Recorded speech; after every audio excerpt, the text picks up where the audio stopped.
welcome to another episode of Test, Optimize, and Scale. Very excited to have Harry Sanders here, CEO and founder of StudioHawk and Hawk Academy. Thanks for having me, Jason. Pleasure. And I've read all about your story, interested in familiarizing the audience with who you are and everything about your background, expertise in marketing.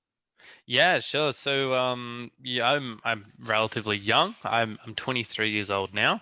I got in the industry when I was 14, at the ripe old age back then. Been doing SEO. I learned about it on this game called RuneScape, if anyone knows what that is. And so, being about that age, you think you can do anything. And I stumbled upon the world of SEO, and 6 months later, I'd helped grow my dad's really small company. I got my first job training other people at a company at 14. I remember rocking up in this, oversized baggy suit at this digital agency for my first day, and they're just like, "Oh boy!" But and I just kind of grew from there. At 16, I got the title of head of search, and at 17, I went off, and from very, very humble beginnings, started what's now known as StudioHawk. Impressive. So 14, that is, like you said, the ripe age. The ripe old age. Digital marketing. And how were you able to navigate it? How were you able to feel confident hopping in at those ages, head of search at 16, massive title? Yeah, I think for me, it was just the love of what I did. If you're really passionate about something, you won't let anything stop you. And for me, that passion was SEO and still is to this very day. It's always helped guide me to what I want to do and what I'm focused on. But yeah, at that age, I knew, very early what I loved doing, and I loved SEO. Mm-hmm. And search engine optimization. Even being 23, you've seen a lot of changes over the past 9 years. Massive. The Panda update, Penguin update, all these different components. How has that impacted your path? How have changes to on-site, off-site, overall strategy affected things? Oh man, I love it. I mean, it keeps it interesting, right? I remember sitting around in an office when Penguin first hit, and for anyone at home not sure what Penguin is, Penguin was a algorithm update, probably the biggest arguable algorithm update that Google ever did, that penalized sites with poor links. Now, of course, 8 or 9 years ago, the name of the game was getting these crappy links. So everyone was doing it. So all of a sudden, everyone tanked. And they had this guy called Matt Cutts back then. If you've been around in the industry, you'll know him. And he was a Gustavo, man. He was absolutely on it. He was all over Twitter starting wars with agencies, with brands, with people. That was really like the volcanic days of SEO, and it's kind of mellowed out a lot since then. We do get a lot of algorithm updates and stuff, but more so they're tweaking what they've already got. So yeah, that's how it's kind of changed. I remember being on some of those phone calls, and I wasn't at an SEO agency specifically, but even just working with our SEO partners and hearing about, the link equity, like everything, the way it just dropped overnight. I mean, it was crazy. Catastrophic. Absolutely. People went from like ranking number 1 for insurance to disappearing off the map. Oh yeah. Blacklisted at times. Oh yeah. Yeah. And great story there. What type of organizations do you typically work with? Is it startups, mid-market, any specific industries? Generally mid-market to enterprise. Okay. A lot of e-com, service-based. So some of the standout clients are, your HelloFresh, your New Balance. What other accounts? We get a lot of enterprise level accounts, a lot of Fortune 500s. Excellent.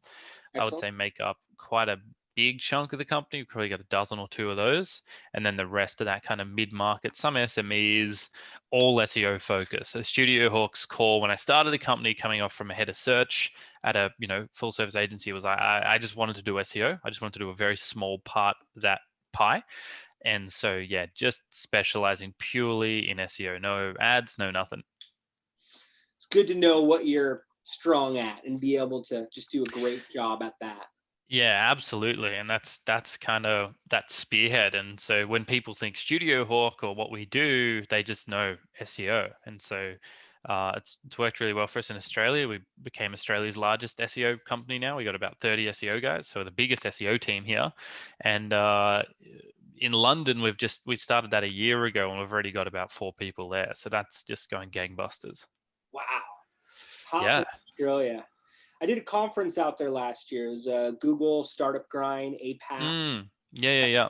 been in December. Yeah.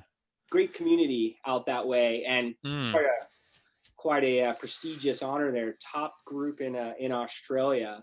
And so when marketing teams are speaking with you, they typically have a whole SEO strategy in place and want to take it to the next level, or are you building things from the ground up ever? We get a bit of both. Occasionally we get a brief from a company it's not really startup, so they probably have a bit of SEO and need to inject some more into it. So we get like a balance of people that don't have an SEO team but want to get some more SEO wins. They want to decrease their paid cost, right? Because a lot of these guys paying 60, 70 grand a month on paid. So they want to spend, bit more in organic to get that ad cost down. Otherwise, we get full in-house SEO teams like HelloFresh, where they just need some of that strategic strategy or that offsite kind of connections, because it's no real secret that agencies are going to be able to do that offsite a lot cheaper than an internal team. So that sounds like a sweet spot for you. Group spending, decent amount on ads, sounds like about 2K or more a day. Yeah, exactly. Search ads, they know which keywords are converting for them. They want more of those users. So you guys come in and do offsite and are working on content pieces and distributing that out. 100%. We do, like kind of digital PR content pieces. Okay. So we do a lot of stuff that it's funny. A lot of people will say examples and they're like, I saw that. They're just really kind of content pieces designed to get you talking, right? So it's a unique kind of PR, because we couldn't care less about getting on TV stations or anything, but we love when someone runs and picks up an article about the least popular foods from YouFoods or HelloFresh or something like that. Like those articles resonate and people love those, and you just attract so many links. Mm-hmm. And when I think digital PR, when I think PR as a whole, I'm thinking strong publisher relationships, like you're golfing with the publishers on the weekend. Is it to that level? Is that how it works? To a degree, a lot of these people we've been working with for years and years and years, like bloggers, a lot of SEO and even digital PR is these offsite relationships. Like people think Forbes, and yeah, of course we have relations and networks with Forbes, but a lot of the time the guys that move the needle are those small little niche blogs, right? Think micro influencers if you're big in social, because they're the ones that pack the biggest punch. So we have a lot of those that we work with. We've got exclusive, relationships with a lot of big media brands as well, to handle their link brokering and help them with that stuff. But instead of golf, think more Dota 2 over the weekends. A couple of them I've got RuneScape buddies with, a couple of big publishing companies I play Dota with. I think it's really evolved from the golfing days. I played my first game of golf like 2 weeks ago and I totally sucked. So back to Dota for me. and so moreover, gaming and being able to bring people on. Exactly. Just catching up, like not doing the hard sell kind of thing. It's not like that. It's not like the old days of PR where you might send them a big like voucher or something or a fancy dinner. People are sick of being wined and dined. These publishers need good content, right? The gaming and stuff is just being buddies with them. But really it is just giving them good content. Relationships is only a small part of the game. It's a great way to put it. Give them good content. Don't shy away if the relationships aren't there. But wondered if we could go more into the process. When I think SEO, on-site, off-site, so you're doing the right research, you're looking at the competition's doing the keywords, where the audience is, and then you're setting up the site to tell Google on the search engines the right things. Then use the off-site to rank for authoritativeness for all of those targets you're going after. 100%. So I like to look at it like 3 pillars of SEO, and this is great for any business owner at home. It's like, I'm not quite sure all these different things. There's so many different things I need to understand. SEO is 3 things. You only need to understand 3 things. The first is on-site, like you said. Some people call it technical on-site. There's all sorts of different names, but it's all on-site. How the website's coded, how fast it loads, does it display on mobile? All those things are on-site issues. Now, the second one is what people often get confused with, what we call search intent. So search intent is more the content. The on-site's more the technical stuff. The search intent is having the right content to match what people are searching. You can have the best looking website, the fastest loading, the coolest, everything.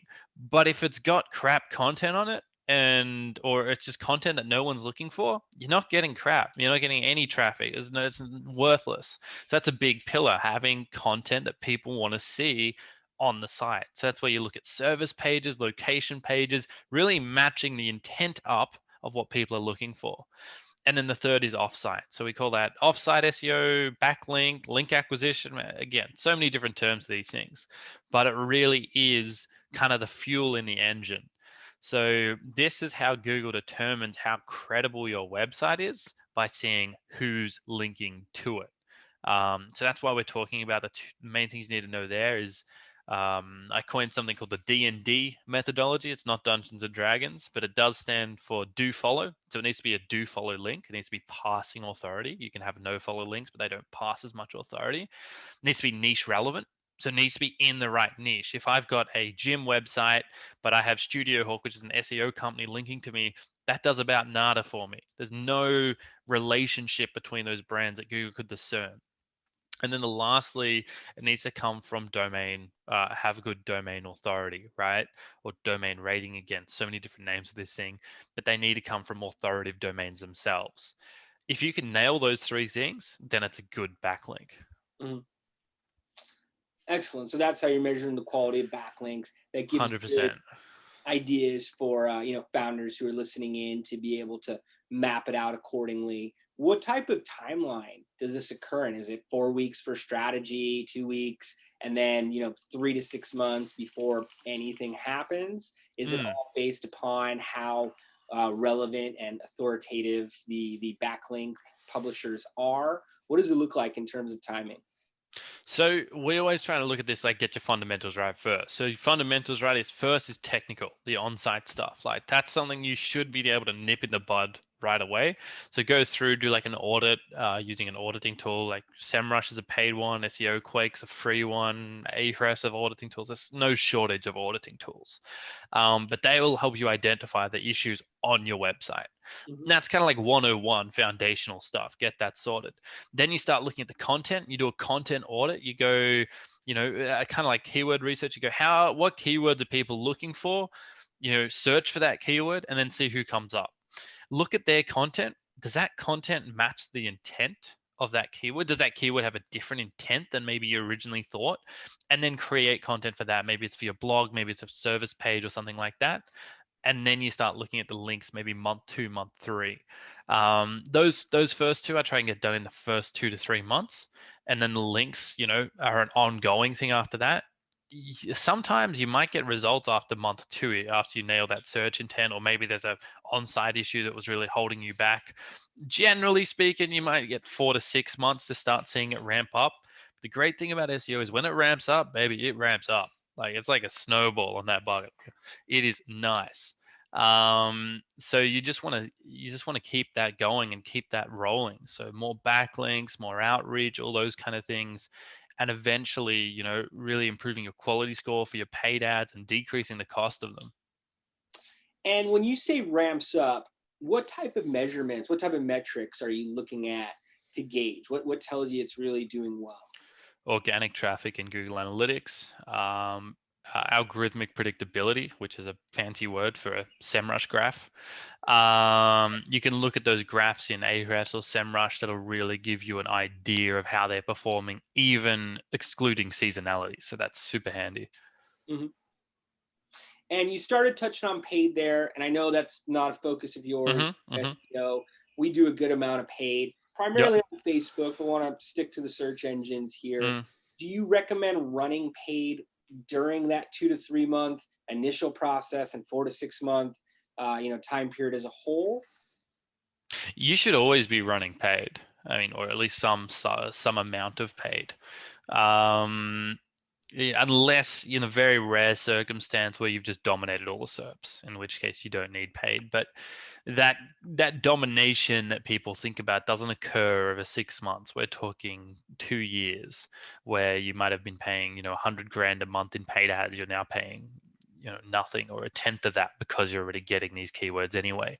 But yeah, organic and paid are not, while we focus on the SEO, that's not to say that they're not worthwhile. They're still good to run and test and do new keywords. But yeah, I would most certainly be running some semblance of paid. Okay. Yeah, I figure like have a presence on those keywords as everything Right. into effect for organic. Maybe pull it Exactly. back. Sounds like a couple Yeah. down the line once those keywords are really landing. Um, Yeah. yeah. What about other channels? We do a lot of Facebook ads, as I've mentioned. Hmm. A lot of investor acquisition campaigns via regulation crowdfunding, which works very well. How do Facebook and Google play together? How are these other channels incorporating relevance? Well, really, they just play by brand. It just builds your brand and diversifies your marketing. The amount you spend on Facebook advertising or any other channel really isn't going to have a direct correlation to your organic SEO at all. And I think that's a big mistake that people make. They think that they're putting 100 grand into AdWords, they're putting 50 grand into Facebook ads and Instagram ads, and they're going, you know, our organic, why isn't it going up? We're giving Google all this money, we're giving the socials all this money. It's really got nothing to do with it. You might increase the amount of branded traffic you get, but branded traffic is, quite frankly, not really useful in organic. You can see how much of your search is branded by going to something like SEMRush, and we'll give you a breakdown.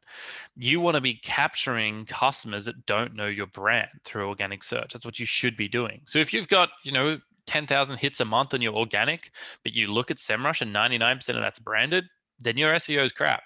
You need to fix that. Otherwise, you run into big problems where, paid is going to be ultimately who can spend the most money.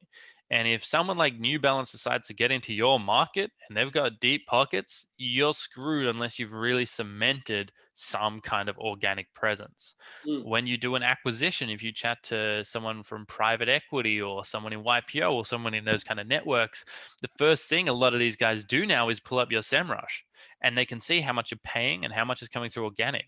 Because when you buy a brand, you're not buying the ads someone's running, you're buying the brand value. And a lot of that for an online business is tied to your organic.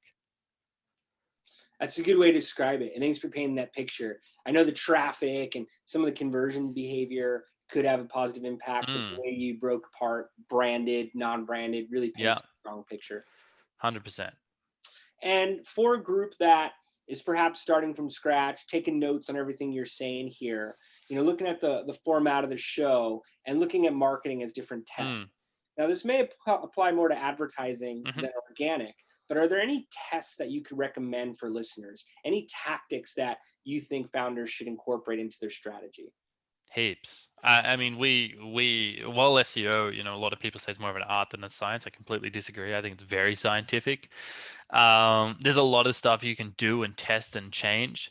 One of the biggest things I would encourage people to run a test on is building out authority on their website. And when I say authority, it's really about building out your blog, building out credentials on your about page and stuff like that. And you can start testing to see the impact of that. Does that have a measurable impact on your positioning in the search results? I would say everyone we've rolled that out to has seen a massive gain. We doubled a website's traffic from 2 million unique monthly to about 4.6 million unique monthly, just by building out author pages, right? Author pages, and showing the credentials of the people writing for this website. So these small tweaks or seemingly unimportant can make mountains of difference. So they're the different tests I'd run. How many blog posts should you be doing per month? Seeing, if I do 4 a month, is that too many? Can I do that 2? Could I do that at 1? What's the difference in my organic traffic? You can measure all those things, guys. If you really, really want to get crazy, you can start measuring your backlink success stuff. So I'm about to publish a massive thesis on the topic of backlink outreach and acquisition for some small brands, some big brands that we did. We're talking of tens of thousands of links and outreach emails. and publishing a thesis on the idea of what makes a successful outreach campaign under the skyscraper methodology. And I know I'm getting really crazy in the trenches there now, but there's a lot of stuff you can do and test and see.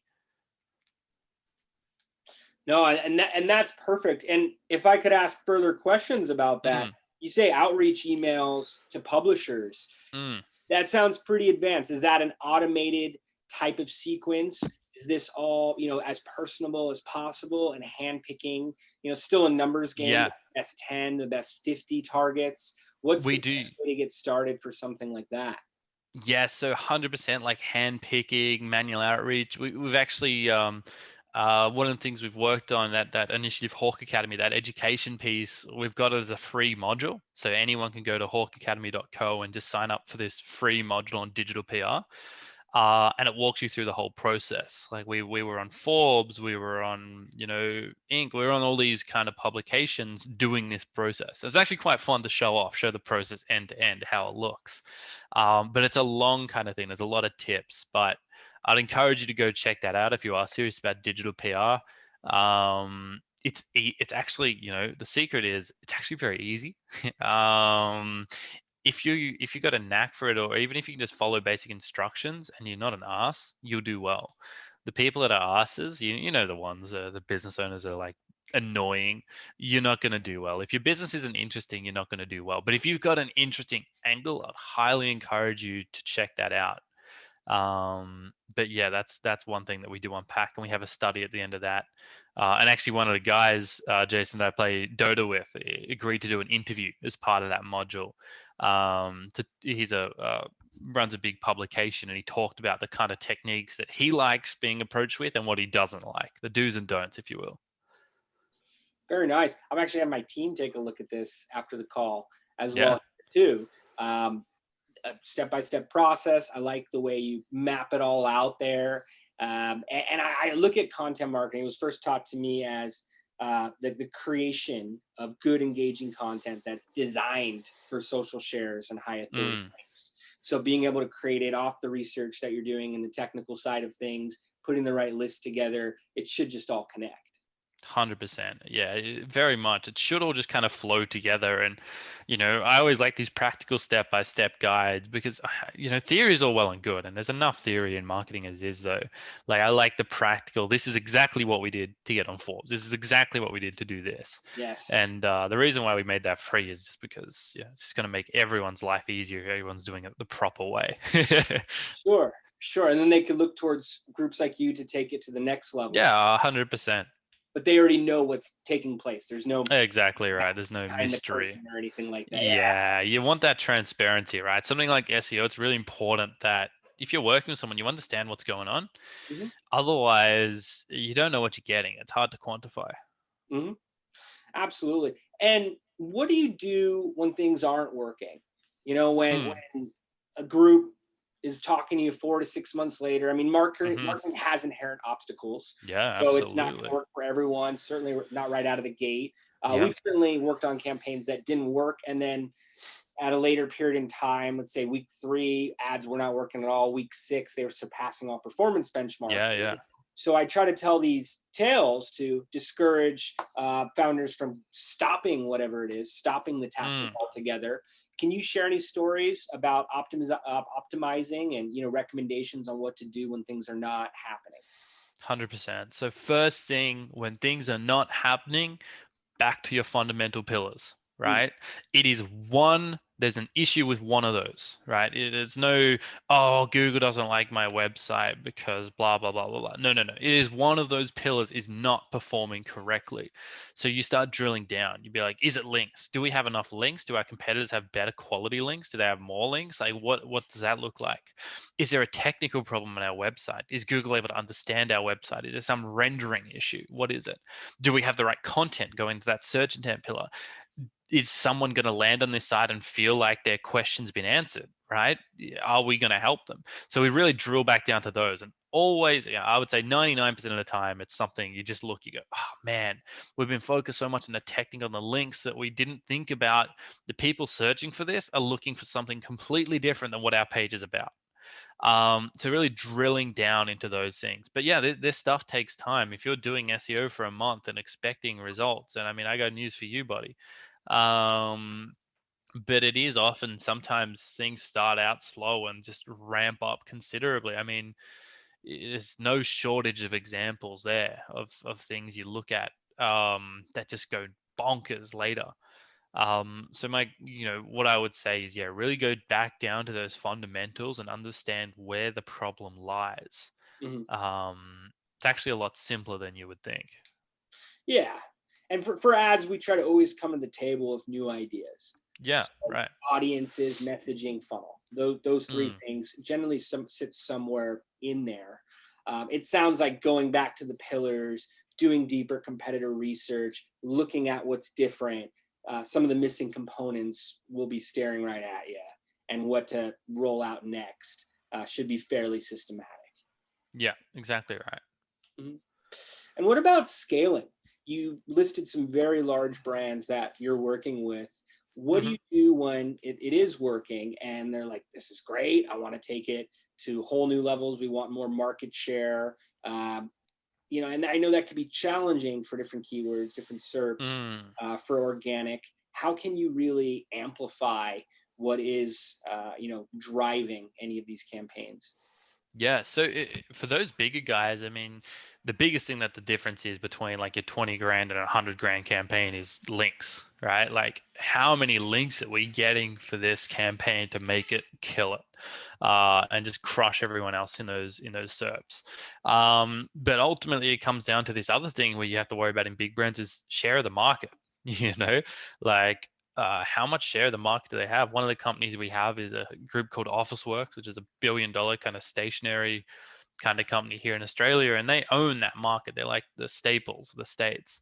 And so for those guys, you have to think, well, okay, well, if we increase any more in like printers and stuff, that's going to do nothing for us. We're already number one across the board, own that entire thing.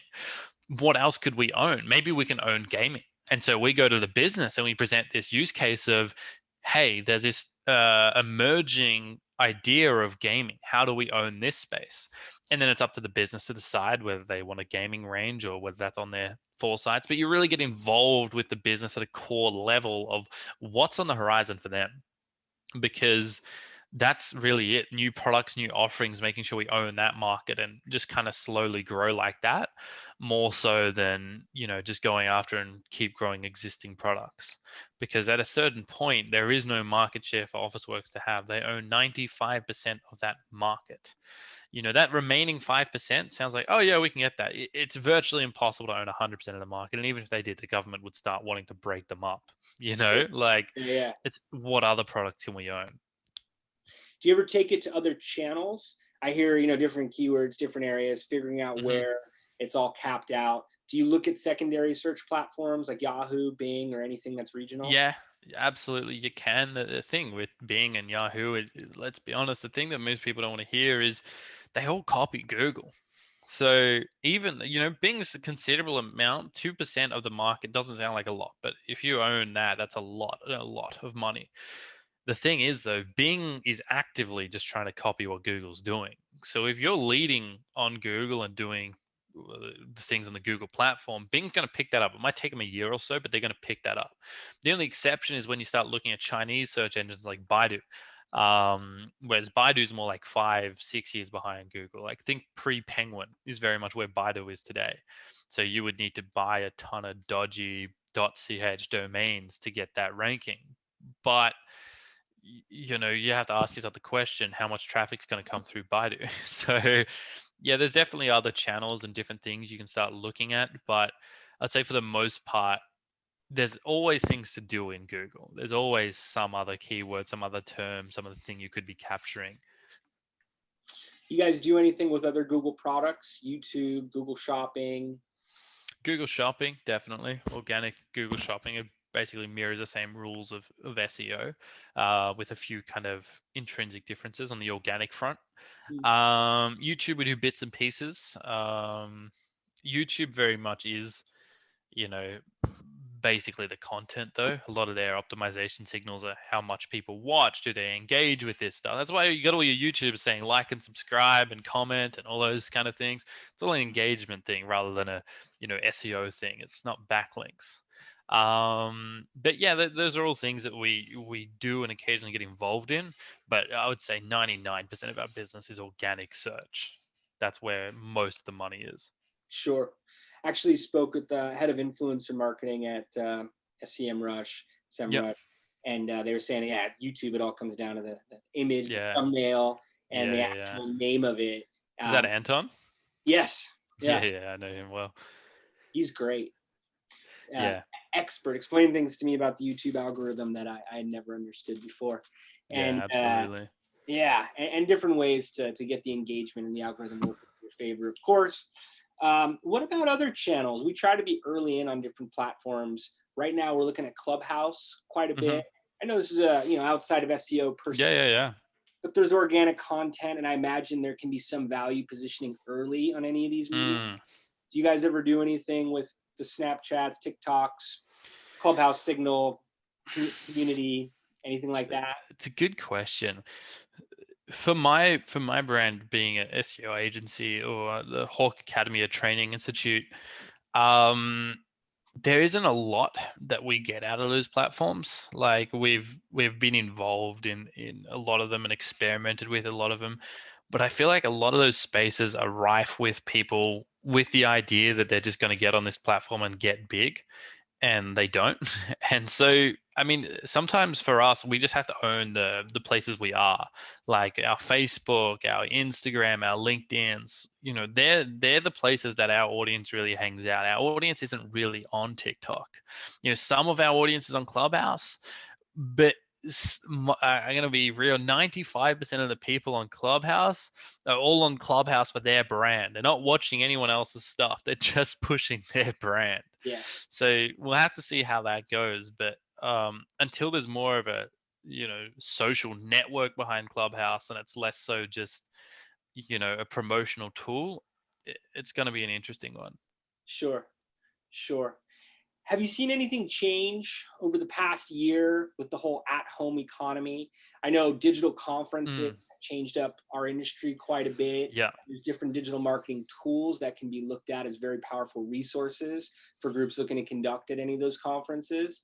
Again, maybe not SEO specific, but any changes, from more users online that have, adopted the way you guys activate? Well, in Australia, it's a really good actual example to talk about. So we are not in lockdown anymore. We were in a very hard lockdown, as a lot of you would know. We wouldn't leave the house for, like 3-4 months on end. And so everything had to pivot online. There was no in-person. Now, what's really interesting here is, obviously online exploded. Just went gangbusters, like it never has, because it's all seen this whole new audience of people that have maybe never bought things online. But now we're out and we're back to the shops. And you know what's happened? That online hasn't really dropped at all.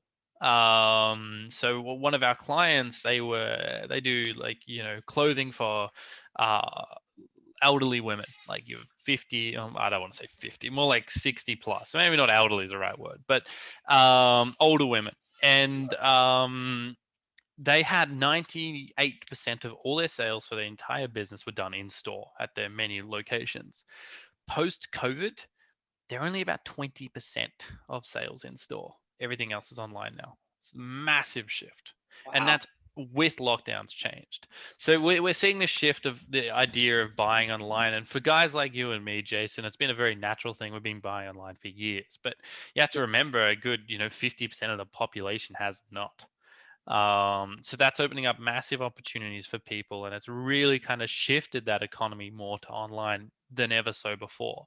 So I think if America's anything, or the States or London, where we've also got an office, is anything to go off, it is very much this idea that more and more is going online, and owning your brand online is the place to be. And direct to consumer. Yeah, absolutely. And we have a client in Melbourne, have friends out that way, have heard how severe some of the lockdowns were. I feel like we're behind in a lot of ways, and you're actually foretelling the future and saying how it may look a few months from now. Also thinking of how to tell my mom's friends that 60-year-old is not elderly, but but the metrics are very strong at that. So it sounds like owning that digital brand is really everything. And it feels like you have a good pulse on everything that's occurring in the market. Trying to think of any last questions, to wrap things up here before final recommendations. The one channel I hear about sometimes for SEO and don't know too much is search command. So Alexa audio search. Yeah. Voice stuff. Yeah. Yeah. Look, voice is super sexy, right? Voice is really cool. And there's nothing like the thrill of saying to like Alexa, hey, search this, and getting back your website's result. Now, I have to tell you the ugly side of it because it's just the reality of the world we live in. Officeworks, that client I mentioned earlier, spent I can't say how much, but a lot of money on a project for voice search. And we said it's probably not a great idea, but obviously when it comes to those enterprises, they're looking for new things. And hey, they already own 95% of the market. I don't think they're too worried at this point.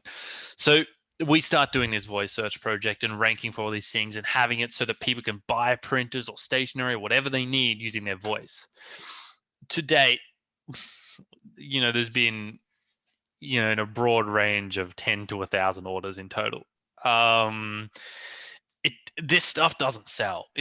People don't feel comfortable buying with voice yet, and I don't think they will for a long time yet. I would say I'm a pioneer in a lot of these things. I've got a beautiful computer, very nerdy things next to me that I put together myself. I don't buy via voice. So I think we're still going to wait some time before that happens. Having said that, educational stuff can be great via voice, but the educational stuff is like, how tall is the Eiffel Tower? That kind of stuff. And there's not a lot of merit to ranking for that, unfortunately, intrinsically. So I don't know where voice quite stands yet. I think we might see some more purchasing coming through, but I think the reality is humans are very visual creatures. We don't trust computers to buy things for us. Yeah, and that would be my assumption. Hearing all the numbers behind it and the research, that gives me a lot better glimpse into where it's at, and sounds like it's far out a bit. Yeah. One last thing I wanted to go on. I almost forgot. What about Google grants and nonprofits? I know educational keywords, there's a limit for the cost per click value that they could bid on. Is that something that you've seen perform on campaigns before? We get clients asking about it every month or so. Yeah, I mean, the Google Grants is a great program, obviously, and if you can get involved, it really helps with your advertising credit. I would, for those kind of things, if you do have a cost per click limit, but that kind of sucks because anyone with a better quality score then intrinsically is going to outpace you. And that just comes down to organic or how good your ads are. So I guess that just shows the importance of, even if you do have free money to throw at Google, you still want to have this organic going on. Otherwise, someone will just outbid you. Or in this case, you can't outbid them. So you're kind of left with the sharks. It's the nature of the game, unfortunately. If you're a smaller brand, you're going to be bidding more to get there because you're not as well known. Whereas if you're a bigger brand, you've already got that traction. It's easier. The sad thing that most people don't want to hear in SEO is it's easier for bigger brands to get traction because people know them. That doesn't mean you can't become a big brand. It just means you can't behave like a big brand. You have to be smarter, more nimble, more agile, play to your strengths to really build that educational pieces. For someone like, Swiss or the big pharmaceutical company, right? It's hard for them to put out content. They have to have it checked by a legal team and all this stuff. And there's so many things that get involved. Whereas a smaller, nimble company, you don't have the legal teams checking the stuff you put out. You can put out crazy stuff and do crazy things and not worry about it. So you've got to play to your strengths there. Right. Obstacles, you got an uphill battle compared to the bigger brands, yet you could be more nimble, as you put it, more agile, and put more aggressive tactics into place. And any final recommendations that you want to wrap with? Anything you want to leave the audience? Final recommendations. 2021 is going to be a big year for search, for organic specifically. You've got Microsoft coming out and saying it's the most important hard skills that marketers can learn right now. They're trying to make big plays in Bing. Google's trying to make big plays in Google. What it all boils down to now, people, is having a strong brand that performs well in organic. That means getting your fundamentals right. That means getting the things like the technical that aren't super sexy, but they pay the bills. I see a lot of business owners coming to me, we want schema markup for this, we want voice for this. That's all well and good, guys, but you need to have your fundamentals sorted, because that is what makes you rank. That is what gives the business value and the lifeblood of it. So don't forget those things when you're trying to build out your organic. Don't focus on one channel over the others. Don't go like, oh, but we're getting good returns on our ads, because that's really good. That's great, and you want that. But if someone else comes in, outbids you on your ads, which is what I've seen a lot of times with big enterprise brands, you all of a sudden don't have a business anymore. So make sure you're building a brand along the way. And if anyone wants to get in contact with you, Harry, these are across the board. Can't stop taking notes. If they want to keep the conversation going, what is the preferred method of communication? Jump on LinkedIn. I'm Harry Sanders SEO there, or get in touch. Otherwise, go to something like hello@hawkacademy.co. Or if you want to learn more about anything that I've spoken today, or want to get like an end-to-end kind of guide of how it all works, hawkacademy.co. Again, a bunch of free stuff there. It is not an expensive kind of thing. It is more of a resource than anything else. And we also unpack step by step how we rank these sites, because we have a lot of affiliate sites. We call them infinity sites that we own. And we show you how we build them from scratch, giving you kind of behind the scenes kind of view. It's all designed to get people excited about SEO, because our biggest problem is we need good talent. We need good talent like you guys to come and want to be passionate about SEO and come work for a company like StudioHawk. So please go ahead and check that stuff out. 100%. And Harry, thanks so much for coming on today, being an open book, talking 2021 predictions, and making everything very practical, in terms of what listeners can roll out for themselves, making it fun as well too. This has been one of the most informative SEO conversations I've ever been a part of. Oh, thanks, Jason. Appreciate you having me on, buddy. My pleasure. My pleasure. Thanks again, Harry. And encourage everyone to get in contact. Check out StudioHawk and Hawk Academy. And we'll see you all next time.